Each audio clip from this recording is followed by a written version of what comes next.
Episode 61, Stay Classy San Diego. Here we go. I'm excited to have on today Coach Harry Bennett.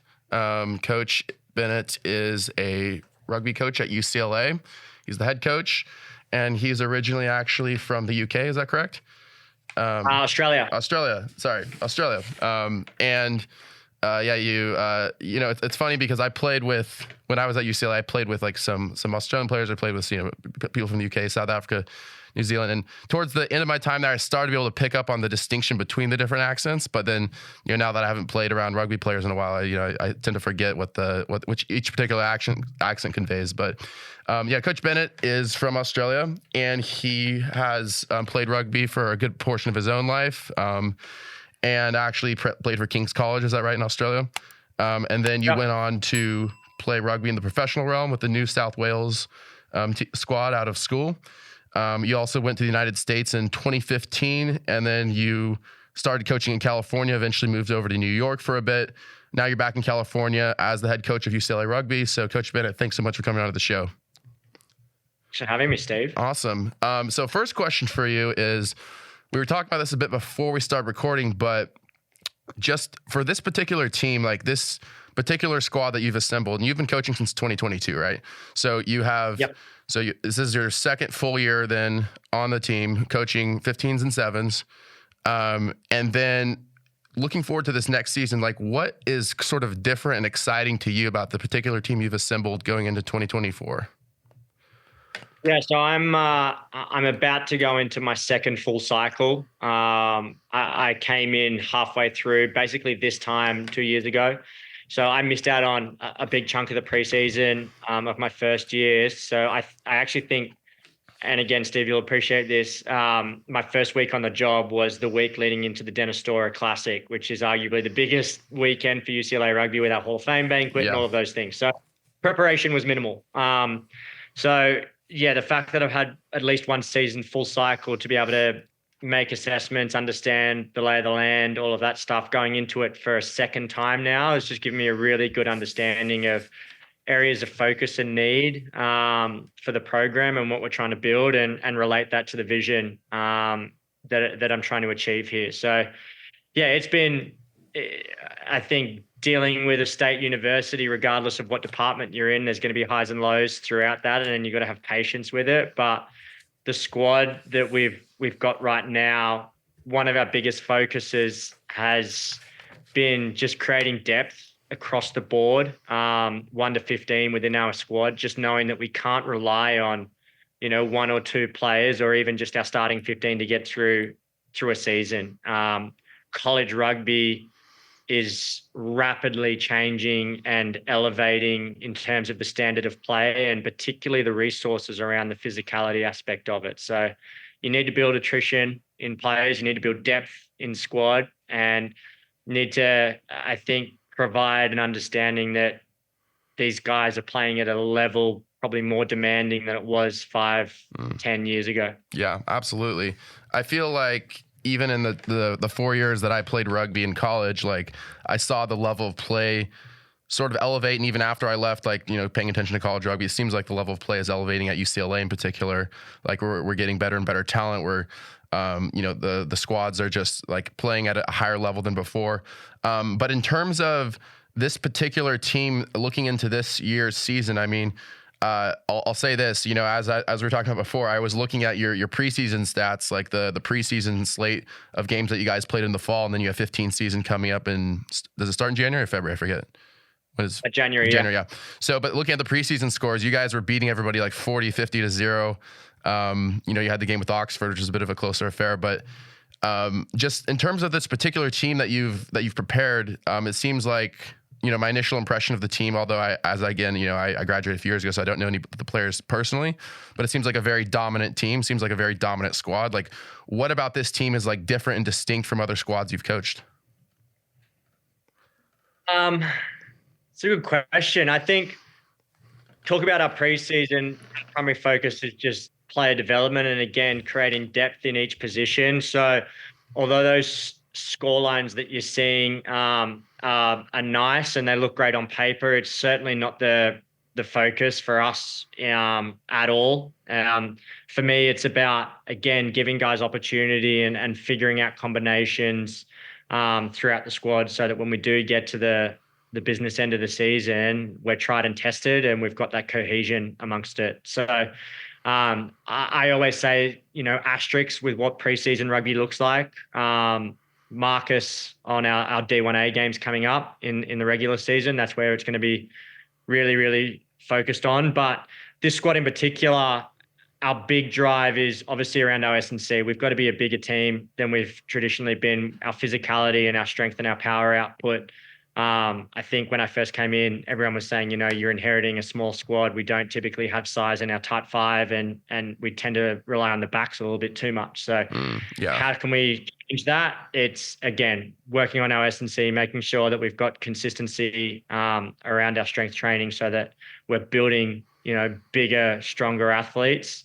And then from a recruitment standpoint, obviously we're a club sport, so we don't have the support of athletics when it comes to admission. So that aside, it's been creative with finding guys on campus that have football background, basketball background, athletics background to then build rugby development in their play, knowing that they've got that athletic build in their, I guess, background already. And we've got a squad of about 65 guys already going into the January season. So we'll have 2 teams, which is awesome because it means also during the training week, guys get to compete really hard for those spots. And it's only elevating everyone's play because of that. Yeah. No, 65, that's way bigger than the squad that I was with in 2018, 2019, whenever I started. And you're right. It does give more people an opportunity to compete, to like earn those starting roles in the 15 season, which is great. I know for me personally, as I told you before, I was often a sub player. So it was always, preseason was always a time to battle for a spot. It was always time to prove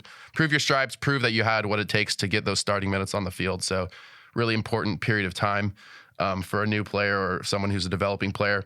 Now, I wanted to ask you too, you talked a little bit about the physicality and conditioning, because when I was at UCLA, I remember the backs, for those who are unfamiliar with the terminology, there's backs and forwards in rugby.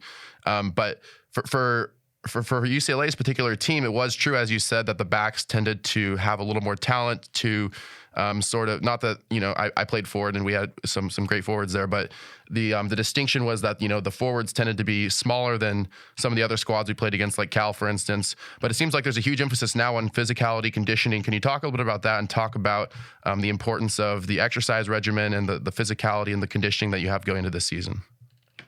Yeah, I would say we break it down into 3 things. It's the understanding and the education as to why. It's the experience to know that what we've done in the past hasn't worked, and then it's providing that belief with the outcomes that we've played in games to reinforce what we're doing. So we, as a group, obviously, again, being club sports, we don't get access to the top tier facilities that athletics do.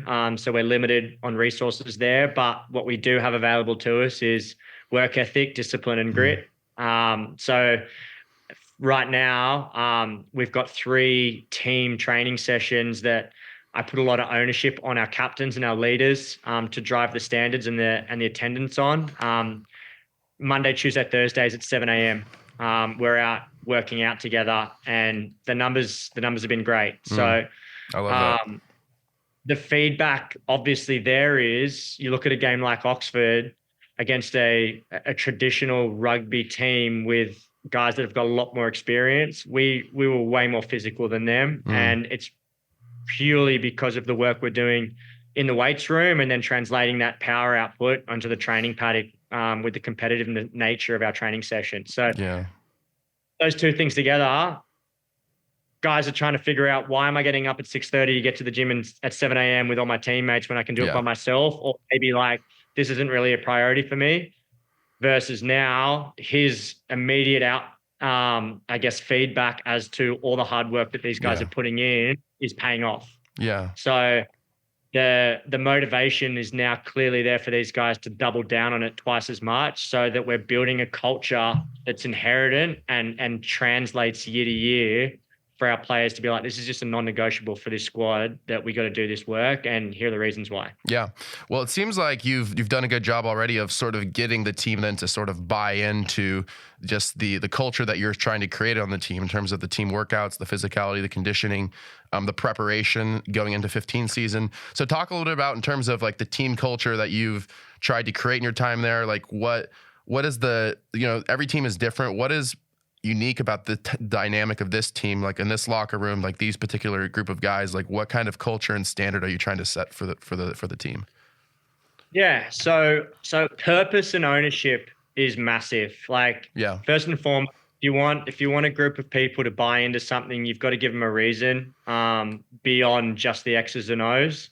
And then on top of that, you've got to give them ownership in the decision making around it as well, so that they feel like they've got a say and a voice in what they're doing. So that's a big part of it. The other aspect is obviously from a leadership perspective amongst our players, it's less about standing up the front of a group and dictating and saying, you guys need to do this and pointing fingers. It's leading in actions and providing a resource to the less experienced guys to say, I'm here to help you and support you and guide you and lead by example as to what positive actions that we're doing. And I'm grateful that the leadership group that we have in place is doing an amazing job with that stuff. And the culture, I guess, is indicative of probably what you see off the field from a social perspective as well. There's no click. When a team's doing anything, our motto as a group moving forward is one in, all in. So if there's a small group of guys that have got an opportunity to do something, great, we're all in. It's a full squad mentality, and that culture, I think, is translating into, those tough moments in a rugby field where it's like we're in the trenches together, guys. Like, I'm looking for a teammate, I've got his back, knowing that he's got mine. Yeah, it's so different when you actually are playing for the guys next to you, right? Versus when you're just sort of playing for me, I'm playing for myself. I'm trying to, pad my personal stat line. I'm trying to accomplish goals for myself. But that collective mentality is so different, and it translates completely into, I've seen, and we talked about this with Josh Anderson, but who we had on a couple weeks ago from the Legion, but I've seen, very underperforming talented teams because, there was not that collective buy-in. It was sort of, every man for himself sort of attitude. But I've also seen the opposite. I've seen in I'm sure you've seen too, like teams that maybe didn't have quite that same level of talent, but there was that collective buy-in, that attitude of like, you're playing for the guy to your right, playing to the guy to your left. So I think that makes such a huge difference. And that's like one thing that you seem to emphasize in your coaching. So I wanted to ask you, like, in terms of the mentality too, going into a game, going into a match, what is sort of like what you preach to your players, before games or maybe at halftime or whatever? Like, what is the message that you sort of send them repeatedly to try to bake into their brains in terms of the mentality that they should have going into a match? Yeah, so emotional and detail are probably the two categories you break it down to. From a detail perspective with our preparation, it's everything that we practice and we train during the week is what we're expected and nothing more of you guys. So like that old Bill Belichick mindset of do your job. Yeah. Love that. It's as simple as that. It's as simple as that. Like, if we collectively have individuals that just go about doing their job and not trying to ask or expect too much of them, then you're most likely, more often than not, going to get good outcomes. And then from an emotional perspective as well, it's like breaking down the barriers of stereotypes or history of what we've achieved in the past and having genuine belief in what we're doing as a group right now. So you talk about the old foe up the 101 in Berkeley and I guess the boogeyman mentality that Jersey's had in the past. It's like, at the end of the day, there are 15 college guys that are putting as much work in as you guys. Forget the jersey and look at the player next to you and know that we've got the ability and the belief and the effort to be able to go and compete with those big schools. So I think what was exciting against Oxford was these guys are starting to really believe in what we're doing, and it showed. Hell yeah. Hey there, San Diego. I've been using Dorado Nutrition supplements for a little while now, and I can tell you they've made a huge difference in my health journey. Not only are they made in the USA with high quality ingredients, but they're also rigorously tested for purity, potency, and safety. And the results speak for themselves. With ingredients like Fidogia agrestis and Tonkat Ali, I've seen more energy, better gut health, improved T levels, muscle mass, and performance. And the best part is that you can get a $5 discount off your next purchase with the promo code STAYCLASSY at checkout. Trust me, if you're looking to take your health and fitness journey to the next level, Dorado Nutrition is the way to go. You guys are going to beat Cal this year, right? I love that.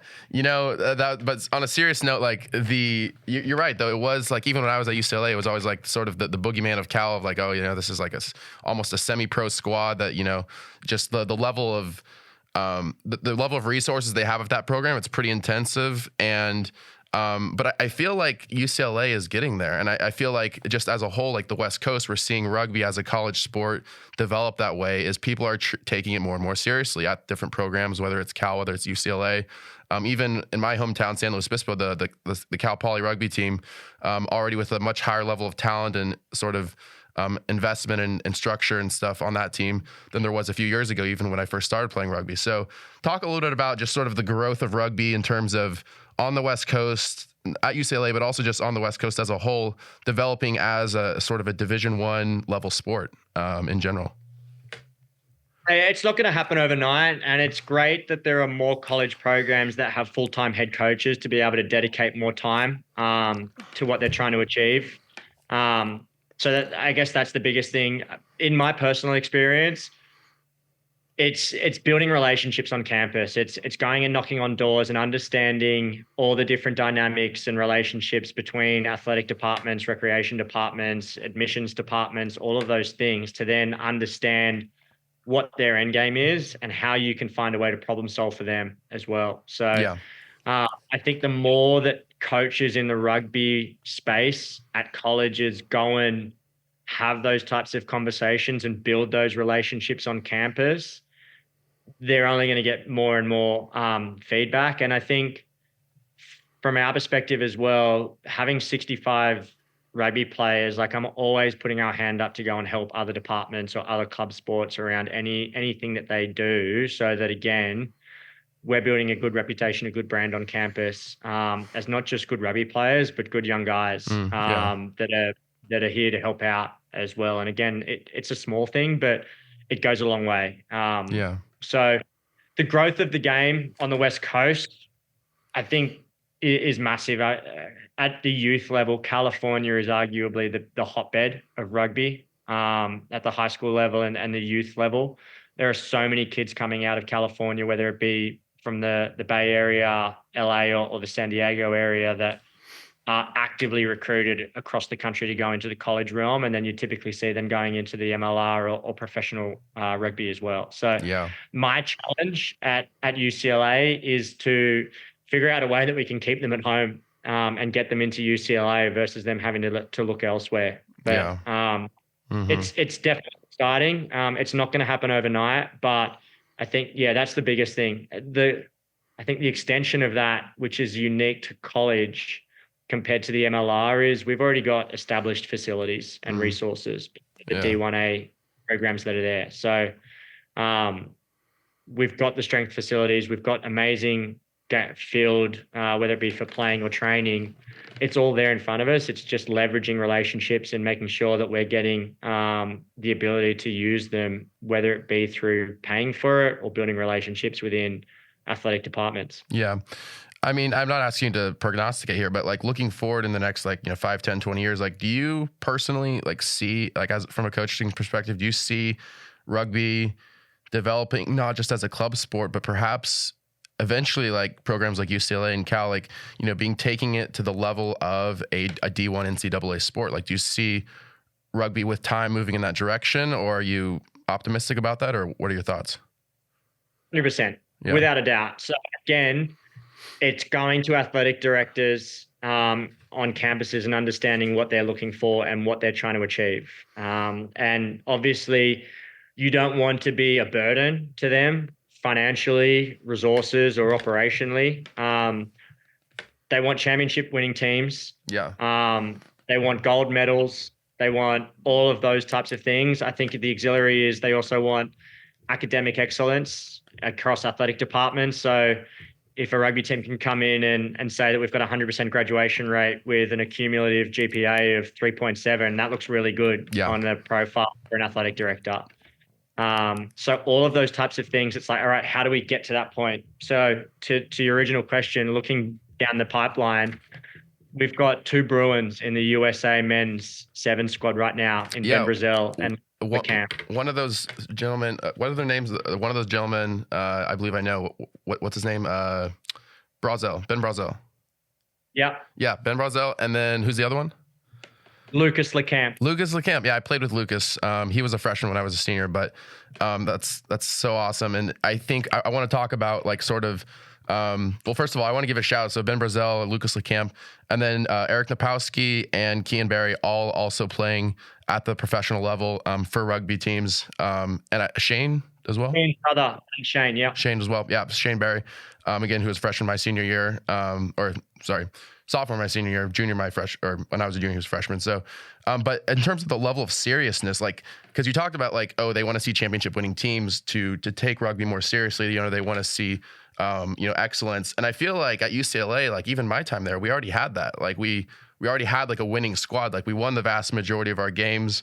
It seems like you've more than kept up that tradition, and you have a dominant team going into this year. So, do you think like what is it going to take for rugby at UCLA to sort of get the respect it deserves? Because I think like for football, for instance, like I would argue, like no disrespect to UCLA football team with Coach Chip Kelly, you know, they have a great squad over there, but I would argue that the numbers and the records don't lie in terms of UCLA rugby being a more successful team in their time there than the football team. So what do you think it'll take for rugby at UCLA to sort of get that respect that it needs? Awareness.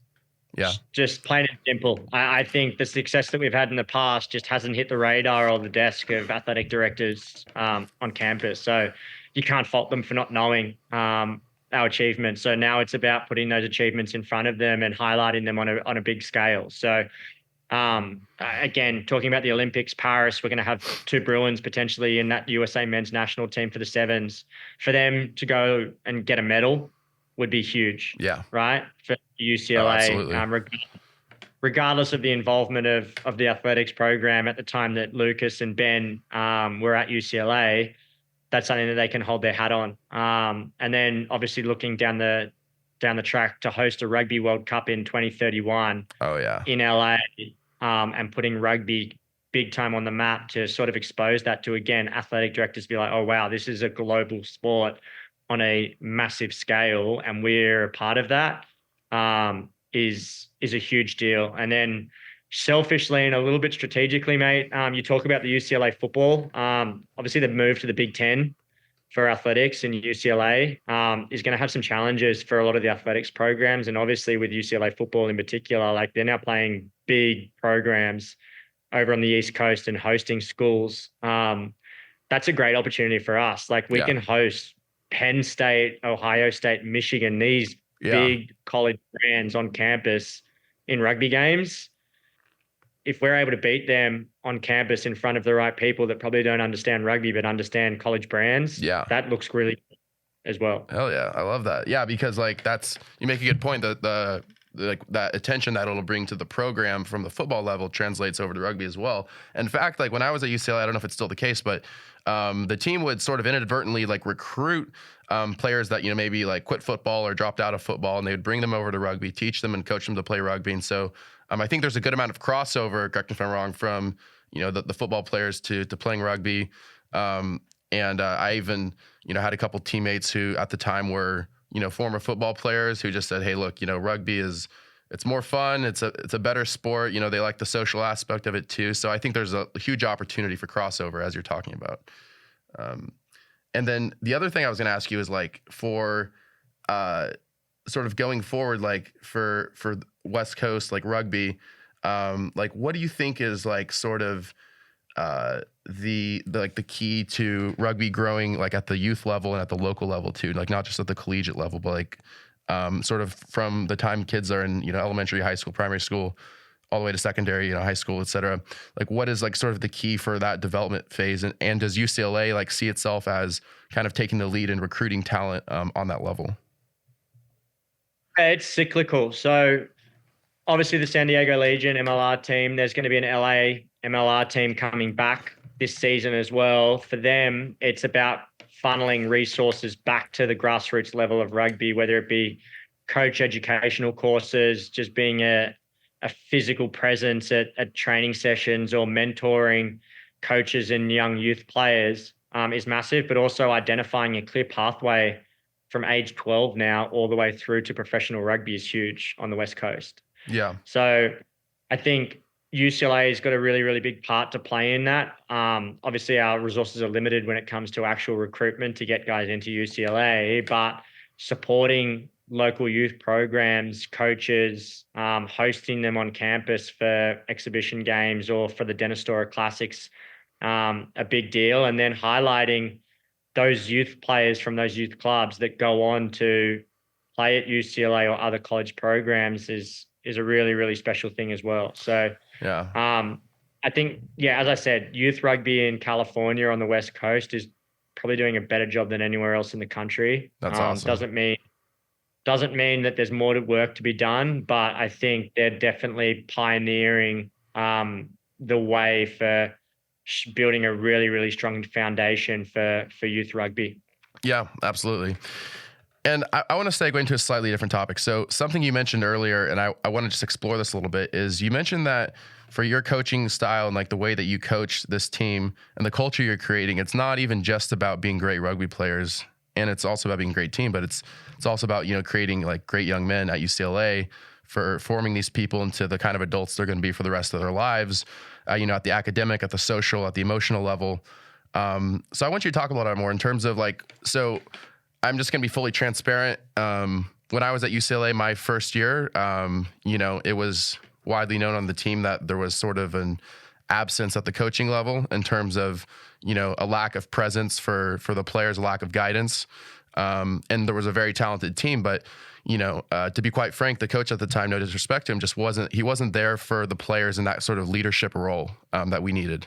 He wasn't there to teach us how to be, better men, better students. That wasn't emphasized.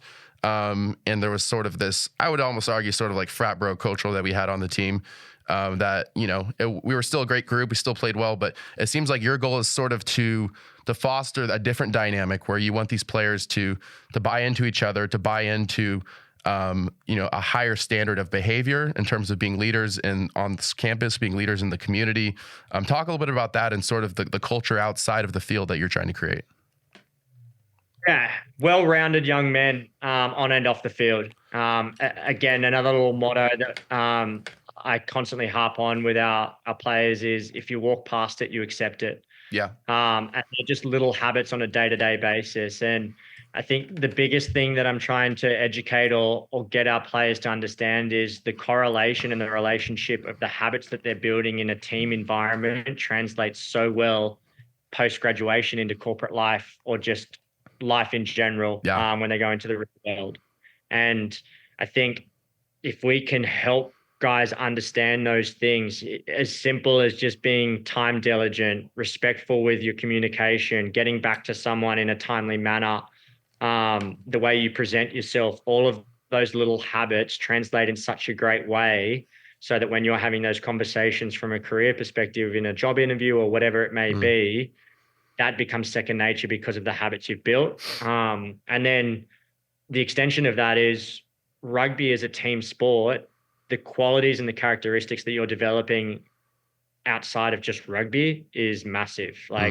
Teamwork is huge in the corporate environment right now. Like understanding the perspective of a teammate rather than just having your own agenda to the outcome is massive.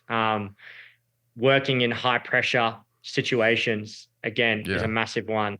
So all of these types of habits that we can highlight and reinforce and instill in our players, I think translate just beyond not being good rugby players, but really well-rounded men. And then it's displaying that and highlighting that to the right people, our alumni, with a really, really strong network, placing guys with internships or careers after graduation. Is a massive deal for us as well. So absolutely, I don't want to be sending out rugby guys that I can't advocate for because of their behavior or their personality traits, and then not being like, what the hell? Yeah. So it's fostering those personality traits now so that it becomes cyclical, so that, again, we get that buy-in from our alumni because of the relationships that we're building and because of the habits we're instilling in our players now. Hey there, San Diego. I've been using Dorado nutrition supplements for a little while now, and I can tell you they've made a huge difference in my health journey. Not only are they made in the USA with high quality ingredients, but they're also rigorously tested for purity, potency, and safety. And the results speak for themselves. With ingredients like Fidogia agrestis and Tonkat Ali, I've seen more energy, better gut health, improved T levels, muscle mass, and performance. And the best part is that you can get a $5 discount off your next purchase with the promo code STAYCLASSY at checkout. Trust me, if you're looking to take your health and fitness journey to the next level, Dorado Nutrition is the way to go. Yeah, absolutely. Well, while you're talking, I was thinking about, I don't know how much you follow like college D1 football, but I was thinking about Coach Deion Sanders over at Colorado Buffaloes and like sort of the examples he's setting and, kind of drawing national attention to their, what was a relatively small D1 football program, but is now, I think it's like top, like transfer portal, like, it's like at the top of the transfer portal for next year. Like people are transferring there because they want to go play for Coach Sanders.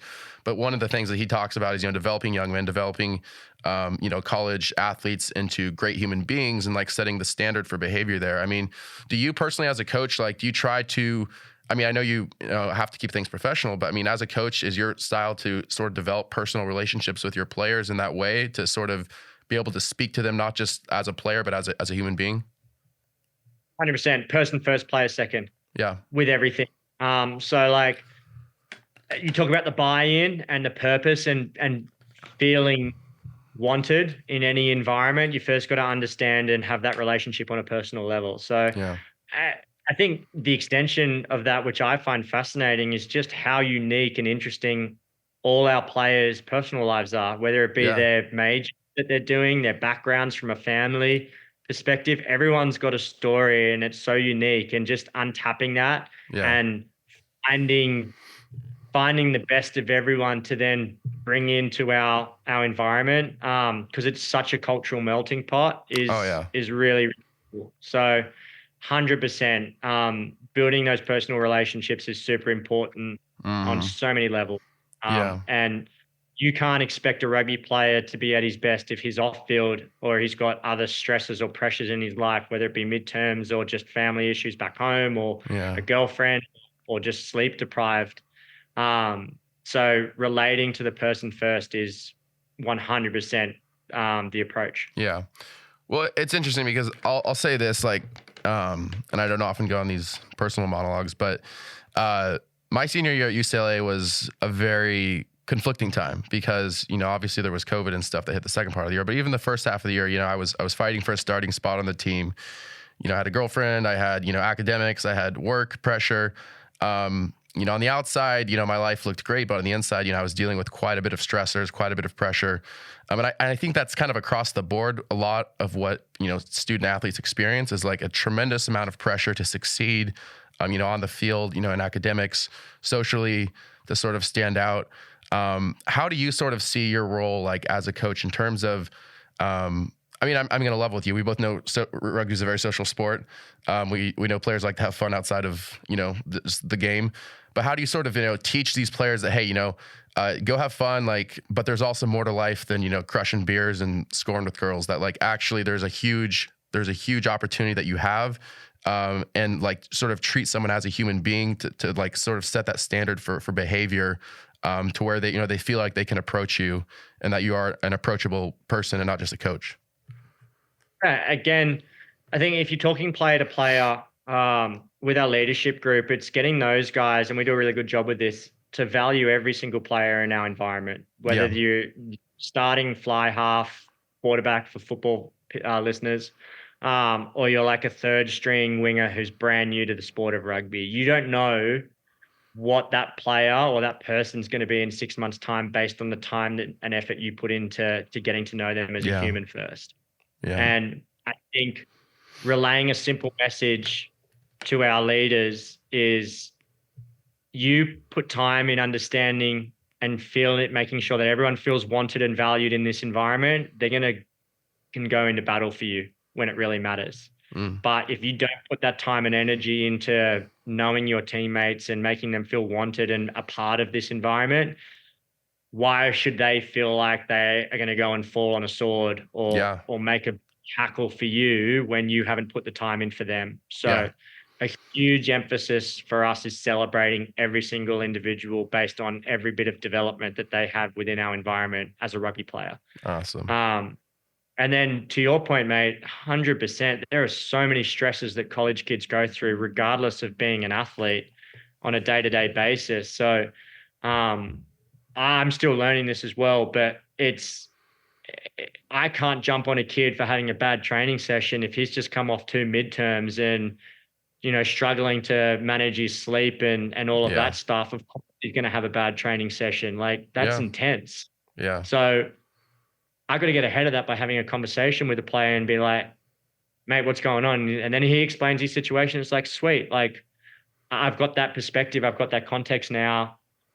Enjoy tonight, flush it, clear your head. If things happen and you're not completely dialed in, that's okay. I understand the context. Let's just work towards coming back and being better the next time around, or finding a way that we can balance your life a little bit better so that you don't have those pressures on a week to week. So the next element of that is structure and discipline in your schedule. Like, you have to have the framework with structure Monday to Friday to make sure that you're not overwhelmed with everything else that's going on outside of training. So training becomes fun.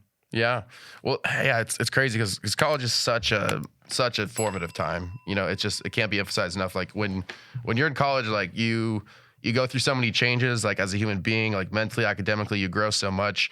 But it's also a uniquely challenging time, as you're talking about. Like, I feel like at no other time in your life are you getting so many different kinds of pressures of people telling you to do one thing or do another or take different directions in your life, if that makes sense. Yeah. Like I think like I changed my major, I pursued like 3 different career paths ultimately in the years I was at UCLA. And I think like it's amazing to me, or it's not amazing to me. It's encouraging to me, I would say, that you are trying to set a standard on the team of, approachability of, I support you not as a rugby player, I support you as a human being. And I just think that's, it's a distinct approach that not every coach that I've played for takes. But I also wanted to ask you, like, in terms of yourself and your own background and, your own time playing rugby. I mean, you've obviously been successful as a rugby player. You played at the professional level. You've, you're coaching for one of the, in my opinion, the best rugby program on the West Coast. But tell me about like the sort of the steps in terms of your own success that it took to get to this point, because what I want to know about is you personally, not just as a coach, but you personally, like the habits and the discipline and the formative years for you that like went into where you are today. Like what does that look like for you? Like what are sort of your personal keys to success? I will do my best to keep this as short as possible, mate. So my high school in Australia is very similar to college in America in terms of just like that emphasis in terms of athletics and everything like that. So the King's School that I went to was like an absolute melting pot for big time rugby. A lot of professional rugby players have come out of the King's School. So there's an expectation that if you're playing first 15 rugby at King's, you're winning first and foremost, and you're going on to represent at a high level. I absolutely love my time at King's, and I wanted to make sure that a lot of the best traits that I gained from my time at King's were able to replicate it at college level at UCLA. And it's a unique situation that you get to spend 4 years of your time living with your teammates in such a close quarter situation to be able to build that cohesion and that brotherhood is really, really cool. So that was a huge influence on me. As you said, I was lucky enough to get a professional contract straight out of high school when I was 18. And I went into a completely different environment where these guys it's their job, right? So they're playing to keep their contracts and all of those types of things. So your mindset shifts a little bit. And you're coming from being a big fish in a small pond to a small fish in a very, very big pond of high performing athletes.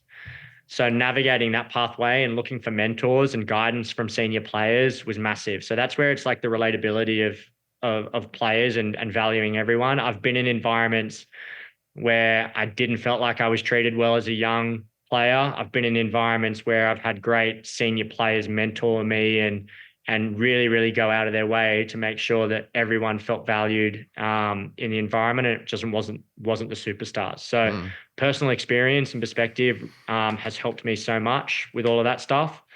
And then coming to America and playing in the MLR, literally from its inaugural season, knowing how to start a program from the foundations, purely just from a player perspective and building that culture and identity, is something that I was a part of. So it's really, really helped me be able to try and recreate and establish that for what we're trying to do at UCLA as well. So yeah, it's all of those things, but I think, again, it's less about the rugby. It's more about the cultural environment within each of the teams that you've played in that have more of an impact on your buy-in, your commitment, your willingness to go above and beyond to be then a better rugby player, to me, has more value than, I guess, the on-field X's and O's. Yeah, absolutely. Well, something we talk about a lot on this show is, we bring people on who are successful in various fields, whether, it's entrepreneurs, athletes, coaches, but for you to succeed at, the professional level and then to succeed as a coach, you don't get there by accident. Obviously you get there through a lot of hard work. You get there through discipline. You get there through consistency by showing up every day and doing your job and going above and beyond. But talk to me a little bit about, in terms of specifically for you day to day, like what are some of the things that, for somebody who's listening to this and like, man, like, I want to be a successful athlete, or I want to, be whatever it is, personal trainer, a coach, like I want to succeed in this particular arena. Like, what is it about you that makes you click day to day? Yeah, I think I heard a phrase a couple of years ago. It's like, talent gets you to the highest level at a youth perspective, and then beyond that into the professional realms, everything's about work ethic and discipline. Yeah. So if you've got those two things as a foundation for every decision that you make, you'll go a long way, particularly now with so much resource and information available to you. It's just a matter of like putting in the time and the work and building a framework of structure around you that you're disciplined to commit to, helps so much. So I don't want to say I'm OCD in my habits, but I'm probably borderline there. But Sure. I would say without that framework, it's just throwing darts blindly at a board. So you need that structure in your life, literally to a day-to-day, and then have the work ethic and the discipline to commit to it and stay with it as long as possible. Because again, the resources are easily accessible to anyone that wants to go out and try and pursue it. It's just a matter of how committed you are to sticking with it and being disciplined to not just do it over a day, a week, a month, but continuously over a long period of time. Sure. Was there ever a moment in your life? I mean, I don't know. I'm asking like genuinely, like from the beginning of your life to where you are now, like, have you always sort of had this attitude towards habitual success and discipline and sort of building those habits? Or was there a particular moment where everything sort of changed for you, where you thought like, well, this is who I want to be. This is what the kind of person I want to become. Or was that a very gradual process for you? I definitely wasn't born with that whatsoever. I would say my biggest lessons came in my failures, whether they were self-inflicted or just coincidental. I wasn't without major injuries when I had my playing career. So obviously like the rehabilitation to get back to where you needed to be gave you a lot of time to think and process and navigate how to do that. So I would say it was more of a gradual thing. I think you become your environment as well. So putting yourself in the right environments with the right people around you and being brave enough to seek guidance on all of this stuff is massive. And then finally, I think the biggest thing for young athletes, particularly young male athletes, is just having the humility to know that you don't know every answer. Yeah. Be vulnerable to go out and take feedback, whether it be good or bad. To be able to make reassessments constantly on your goal setting and how you're trying to get your development on and off the field. Yeah, absolutely. Well, like for you, I mean, I know you said you had several injuries, right? So like, what was like those injuries or those setbacks? What was it about you that you didn't just say, hey, I need to pack this in, I need to, hang it up? but you actually came back better than ever. Like, what was it about you that made you that way? Yeah. Prior success, I knew that I had the ability or the work ethic to reach the potential that I just wasn't hitting at the time. And I knew that I would never satisfy that appetite until I genuinely gave myself a crack at it. So regardless of the setbacks I had with major injuries, I still knew that I had more to give. I had more potential than what I was actually providing. So that was my motivating factor. I hate now looking back on it, but the external factors of just seeing other guys that I thought I was better at the time getting opportunities ahead of me because they were playing and I wasn't, was again a huge motivating factor for me. But once I got beyond that and I just started focusing on myself, that's where my real success came as a player. So yeah, they're the big things. And I think patience, it's like not everyone's going to have success, right? And I don't think everyone's certainly going to have success at an early age. I know teammates that didn't get their opportunities until mid-20s or late 20s. And when they did, they absolutely flew. So don't give up just because you've had one or two setbacks. If that's truly what your goals and your dreams are in life, keep pushing. I love that. And I wanted to ask you one more question on this subject before we move on and close. But like in terms of like you as a coach and UCLA Rugby and, hopefully, very successful career coaching there for many years to come. But at the end of the day, like sort of, when you leave it behind you, when you move on, like what do you want sort of the legacy of your time at UCLA to be in terms of, just the time that you had there, the culture you created, like what people remember you by as a coach, as a human being, like sort of what do you want that legacy to look like? I mean, results are great, but at the end of the day, they're not the things that you remember. It's the culture in the locker room that you build. It's the relationships you build that have more of a lasting effect. So I think if I have the ability to impact our environment where our teammates go on to have successful lives, family, career, all of those types of things beyond just playing rugby at UCLA is a massive motivating factor for what we're trying to achieve. So I think they're the biggest ones for sure. Yeah.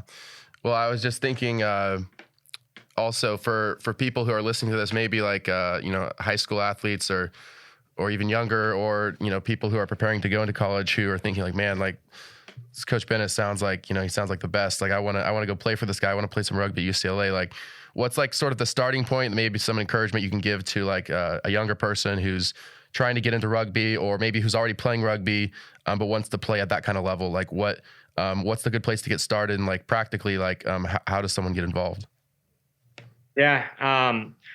Again, college rugby being a club sport, we don't have the admission support that other D1A athletic programs do. So your academics and your work in the classroom is massive. And it's never, I always say to kids when I'm speaking to them around this, it's like, don't regret not putting in the time now to open up opportunities down the track. You'd rather be in a situation where you've got to pick between 5 amazing colleges because you've worked hard during your sophomore, junior, and senior years at high school versus cruising through it and then getting to a place where it's like I'm limited with my options because of the lack of energy and resources I put into the classroom and my academics. So I think also on top of that, that's a really big character tell for me as well. It's like the work ethic that you're willing to put in to something that you're probably not in love with to see the bigger picture is really, really telling when it comes to character traits of work ethic and discipline, which I love to see as well. So I'm lucky in the sense that most of the kids that I'm speaking to have the goal, obviously, of getting into UCLA, and they know the path forward requires a pretty high GPA and all the extracurriculars, and they're doing those things already. It's never too early to start. Don't wait till your junior year to have those conversations. Start putting plans in place and at least having an understanding of what's available to you is the big. If let's say, high school, junior, senior, somebody who's interested in playing rugby at UCLA has the grades, like what's the best way to sort of like start initiating that transition? I mean, do people reach out to you directly? Do you guys recruit? Like how does that process work? Yeah, there's so many different ways to skin a cat with this stuff as well. I think it's always good to hear from the individual. Again, an email that's detailed and comprehensive, transcripts, a background, not just, hey, coach, I really want to come play rugby at UCLA. Here are my highlights. They're typically the ones that we don't look at seriously because those students probably haven't done their due diligence around what's actually required. But a well-written, thought-out, detailed email with all the information around your background, academics, rugby, extracurriculars, they're eye-capturing as well. Yeah. So that's definitely the best way to do that. I'd like to say that my contact details are pretty public when it comes to our website, social media, all of those types of things. I'm pretty well connected when it comes to youth or high school coaches. Rugby is a pretty small market in America when it comes to relationships. You're only typically one relationship or person away from finding someone else's cell number. So it's pretty easy to get in contact that way. Yeah. You guys are on Instagram, right? At UCLA Rugby, correct? And then you also have website. I think, what is it? Is it www.uclarugby.com? Yeah. Honestly, if you just Google UCLA men's rugby, it's the first thing that comes up. Sure. We're on all social media platforms as well. So yeah, we're pretty well out there and accessible. Well, if you're listening to this and you're thinking about it, the answer is yes. Go play rugby for Coach Bennett at UCLA. He's the best. We as a player there, I was just thinking like of a coach who I think